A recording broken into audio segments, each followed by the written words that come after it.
Let's talk more now about Dodd-Frank, the debt limit, and what Congress is doing about both. And joining us now is Republican Congressman Spencer Bachus. He's chairman of the House Financial Services Committee. Mr. Chairman, welcome back.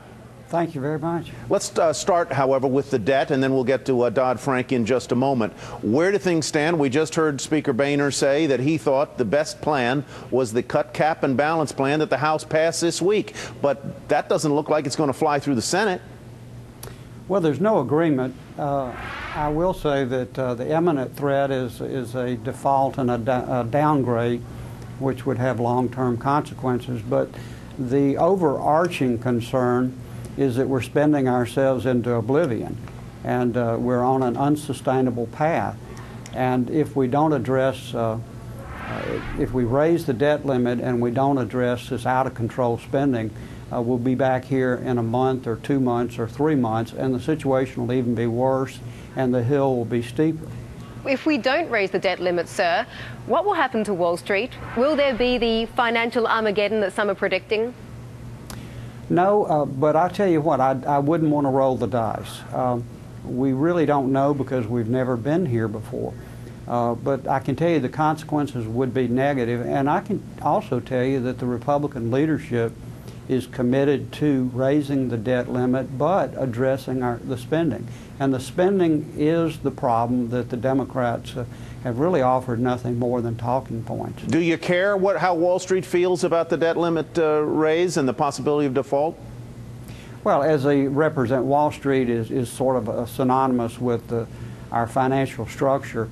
And we on Main Street, as we learned in 2008, 2009, we're very connected with Wall Street. So yes, I care very much about what Wall Street thinks as well as Main Street. Could you possibly get behind a plan like the one that was put forward apparently earlier in the week by the so-called Gang of Six in the Senate? Well, that raised taxes, about half of that, as I understand, were tax increases. And, you know, our really spending is at about 25%, but our tax rate is about 19%. And long term, what we need to do is bring our spending down, not drive our taxes up. Really, not only taxes, but regulations are really inhibiting the formation of jobs because they really discourage small businesses from forming, and small businesses generate 80% of the jobs in America. I saw where the CEO of Home Depot said yesterday that Home Depot wouldn't be possible. You couldn't start a company like that today because of so many regulations and just the burden of the federal government. Mr. Chairman, you're trying to make some amendments to the Consumer Financial Protection Bureau. Do you think you're going to be successful in making those amendments? Yes, and you correctly said amendments. We're not trying to kill it. That's been totally misrepresented. Republicans stand strongly behind consumer protection. We, however, think that safety and soundness has to be considered.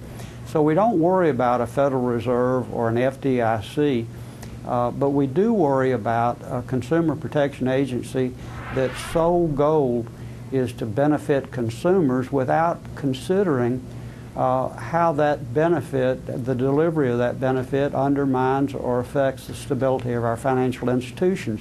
Now, here's all we do. We do very little. The first thing we do is what the Democrats originally proposed. They were for what we want to do today before they were against it, and that's replace a single all-powerful czar with a bipartisan commission. Now, that's probably 50% of what we want to do today. We also think that since you only have a single director particularly, that there ought to be some review process, some reasonable way to review their decisions, and that's not possible. Now, there's a sham review, but to review it, you have to have a supermajority of the FSOC board to determine that a rule would bring down the whole financial system, would cause our economic system to collapse. Now, can you ever perceive of one rule that would bring down the American economy? No. It's usually, you know, a death by 1,000 lashes.